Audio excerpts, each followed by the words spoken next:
पेड़ पर क्षमता से ज्यादा फल लग जाएं तो उसकी डालियां टूटना शुरू हो जाती हैं। इंसान को औकात से ज्यादा मिल जाए तो वो रिश्तों को तोड़ना शुरू कर देता है। नतीजा, आहिस्ता आहिस्ता पेड़ अपने फल से वंचित हो जाता है और इंसान अपने रिश्तों से। आप क्या चाहते हैं, ये आपको सोचना चाहिए। नमस्कार, मैं हूं मोहित कमल श्रीमाली। आप सभी का स्वागत करता हूं आपके अपने चैनल पर और शनि वक्री के इस विशेष एपिसोड में। यह राशिफल आपकी नाम राशि अर्थात आपके मून साइन पर बेस्ड है। नवग्रहों में शनिदेव को ब्रह्मांड का सबसे बड़ा न्यायाधीश माना गया है। आम धारणा है कि शनि की दृष्टि केवल कष्ट लाती है, लेकिन वैदिक ज्योतिष का एक गहरा सत्य यह भी है कि शनि जब देते हैं तो रंक को राजा बना देते हैं। उनका न्याय निष्पक्ष है और उनका प्रभाव सबसे लंबा होता है। कई लोगों में यह भ्रांति है कि शनि की वक्र दृष्टि हमेशा अशुभ होती है, लेकिन ऐसा सच नहीं कहा जा सकता और विशेष तौर पे जो ज्योतिष का जानकार है वो इसे सच बोल नहीं सकता। सच तो यह है कि शनिदेव की यही वक्री चाल कई जातकों के जीवन में मील का पत्थर साबित होती है। रुके हुए काम अचानक बनने लगते हैं, धन और प्रॉपर्टी में अपार वृद्धि होती है और करियर और कई नई ऊंचाइयां उसको छूने का मौका मिलता है। तो यही शनि 27 जुलाई 2026 की मध्य रात्रि यानी कि 12:27 पर मीन राशि में अपनी वक्री अवस्था को शुरू करेंगे, यानी कि उल्टा चलना शुरू करेंगे।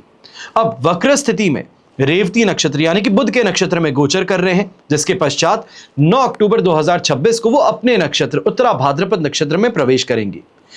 137 दिन, आप मान करके चलिए 137 दिन बहुत बड़ी अवधि होती है।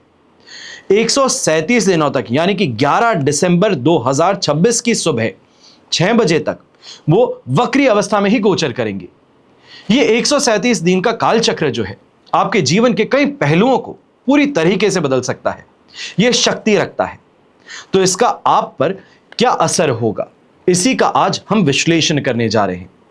आप कोई बड़ी प्रॉपर्टी लेना चाह रहे हैं, बच्चों की शादी या उनके कैरियर से संबंधित आपकी कोई जिज्ञासा है, आपका कोई केस चल रहा है या व्यापार में कोई बड़ा दांव लगाना चाहते हैं, तो आप साइड में दिए गए फोन नंबर्स पर संपर्क कर सकते हैं और घर बैठे मुझसे या पिताजी से कुंडली विश्लेषण के लिए जुड़ सकते हैं।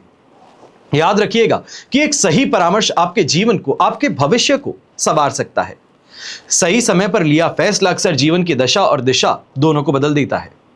इस गोचर में मैं आपकी राशि के लिए कहां सफलता के नए द्वार खुलेंगे और कहां आपको संयम बरतना है, यह विस्तार से समझाने वाला हूं। अंत में मैं आपके साथ शनिदेव के कुछ बेहद प्रामाणिक और वैदिक उपाय भी शेयर करूंगा, जो इस अवधि में आपके लिए सबसे बड़ा सुरक्षा कवच का काम करने वाले हैं। इसलिए अपनी राशि का फलादेश सुनने के पश्चात इस एपिसोड को बंद करने की गलती ना करें। बने रहिएगा अंत तक, क्योंकि आपको ऐसे उपाय मैं बताऊंगा जो शायद दूसरे चैनल्स आपको नहीं बताते हैं, क्योंकि ये वैदिक ज्योतिष से संबंधित उपाय है। इसका ध्यान रखिएगा। तो चलिए शुरू करते हैं हम विश्लेषण।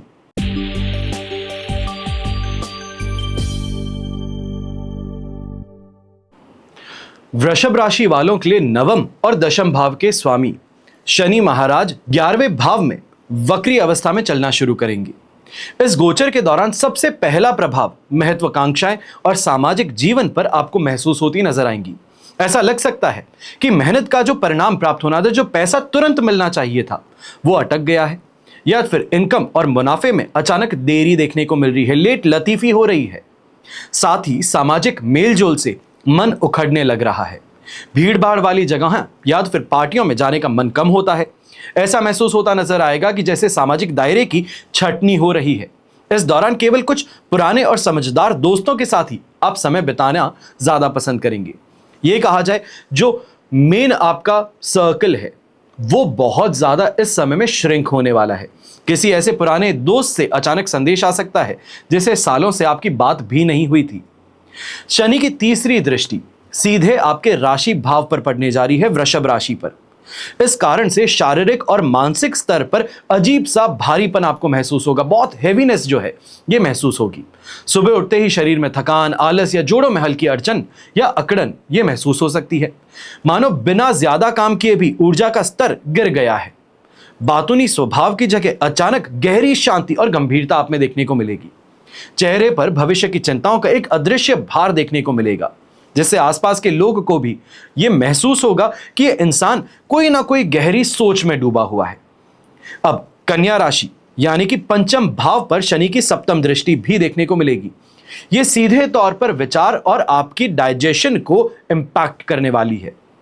अचानक से पेट में गैस, एसिडिटी या फिर डाइजेशन से संबंधित स्लोनेस, मेटाबॉलिज्म का स्लो होना, यह आपको महसूस होगा। सादा भोजन करने की आवश्यकता इस समय में ज्यादा है। अगर आप फास्ट फूड खाना पसंद करते हैं, ट्रैवल कर रहे हैं, जो हाथ लग जाए बस वो खा लूं, तो यह स्थिति इस समय में नहीं चल पाएगी। यंगस्टर्स, जो स्टूडेंट्स हैं, पढ़ाई में ऐसे समय में कंसंट्रेशन बनाए रखिएगा।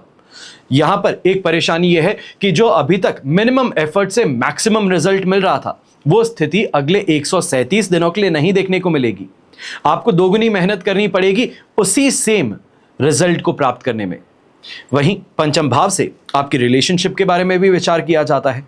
तो प्रेम संबंधों में एक तरह का सूखापन कहें, निरस्ता कहें, रूखा व्यवहार कहें, यह महसूस होता नजर आ सकता है। पुरानी बातें और शिकायतें फिर से इस समय में उठना शुरू कर सकती हैं। पुरानी बातों को लेकर के विवाद उत्पन्न हो सकते हैं। और धनु राशि यानी कि अष्टम भाव पर शनि की दशम दृष्टि, इसके कारण अवचेतन मन में हलचल तेज हो जाती है। रात के समय अचानक से भविष्य की आर्थिक स्थिति या परिवार की सुरक्षा को लेकर के एक अनजाना सा डर मन में आ सकता है। नींद के दौरान पुरानी भूली हुई बातें या लोगों से जुड़े सपने आना, यह भी एक आम लक्षण है। और इसके अलावा अचानक से कोई पुराना फंसा हुआ कागजी काम है, टैक्स रिटर्न्स हैं या फिर इंश्योरेंस है, इसका पैसा या पैतृक संपत्ति से जुड़ा विवाद सामने उभर करके आ सकता है। यहां पर आपको थोड़ा ऑर्गेनाइज तरीके से बढ़ना चाहिए है, यह आपके लिए बहुत जरूरी है। थोड़ा भागदौड़ करनी पड़ सकती है, पर यह भागदौड़ अल्टीमेटली एक फ्रूटफुल रिजल्ट के लिए है, इसको आप ध्यान में रखिएगा। अब हम बात करते हैं विशेष उपायों की। सबसे पहला उपाय, काली उड़द की दाल, सरसों का तेल, लोहा, काला कपड़ा, नीलम यानी कि ब्लू सफायर, काले तिल, चमड़े से बनी वस्तुएं, इनका आप शनिवार के दिन दान कर सकते हैं। और शनिवार के दिन भी मुख्यतः सूर्योदय काल के 1 घंटे के भीतर भीतर दान करना यह अशुभ फलों को कम करता है। दूसरा उपाय यह आपको करना है शुक्रवार की रात को। शुक्रवार की रात को 1.25 किलो देसी चना 3 जगह भिगाना है। शनिवार की सुबह इन्हें सरसों के तेल में छौंक करके मन ही मन श्रद्धा से शनिदेव को भोग लगाकर पहला 1.25 किलो चना घोड़े को या भैंसे को खिला सकते हैं। दूसरा 1.25 किलो चना आप कुष्ठ रोगियों को बांट सकते हैं। और तीसरा 1.25 किलो चना अपने ऊपर से उतार करके क्लॉकवाइज किसी वीरान स्थल में, जहां 4 रास्ता हो यानी कि चौराहा हो, उसके बीच में रख करके आ सकते हैं। ऐसा करने से शनि अनुकूल करने का यह उत्तम उपाय माना जाता है। तीसरा उपाय, शनिवार के दिन अपने हाथ के नाप का 19 हाथ लंबा काला धागा आपको बट करके रखना है। माला की भांति इसको गले में पहनिए। मान्यता है कि इस प्रयोग से शनि की अनिष्टता शांत हो जाती है। चौथा उपाय, शनि यंत्र की अंगूठी धारण की जा सकती है। या शनि यंत्र के साथ नीलम या शनि का उपरत्न नीली, ये आप जड़वा करके लॉकेट के रूप में स्वयं अपने गले में धारण कर सकते हैं। जो व्यक्ति ना ही नीलम खरीद सकता है, ना नीली खरीद सकता है, ना ही कुछ दान कर सकता है, आपके लिए और साधारण उपाय, दशरथ रचित शनि स्तोत्र का पाठ आपको करना चाहिए। यदि वो भी ना कर सकें तो शनि चालीसा या शनि मंत्र का जाप करना शुरू कर दीजिए और ये हर रोज कीजिए। शनि पिरामिड या नवग्रह पिरामिड अपने बेडरूम में सोने की जगह के आसपास में आपको रखना चाहिए। शनि के एकाक्षरी बीज मंत्र ओम शम शनेश्चराय नमः या फिर तांत्रिक मंत्र ओम प्राम प्रीम प्रॉम सह शनिये नमः, इसका आपको जाप करना चाहिए। और शनि का गायत्री मंत्र है ओम भग भवाय विद्महे मृत्यु पुरुषाय धीमहि तन्नो शनि प्रचोदया, यह आपको जाप करना चाहिए। शनि दोष निवारण कवच बनवा करके या शनि 33 यंत्र जड़वा करके आप संभव इसको भी धारण कर सकते हैं। यह शनि शांति के अचूक उपायों में माना जाता है। तो यह हुआ आप सभी के लिए शनि का राशिफल, वक्री शनि का राशिफल और साथ ही शनि के विशेष उपाय, वैदिक उपाय। अब अगर आपने अभी तक इस चैनल को सब्सक्राइब नहीं किया है तो सब्सक्राइब अवश्य कर लीजिएगा और अपने परिवार के साथ में, अपने दोस्तों के बीच इस एपिसोड को जरूर शेयर कीजिएगा।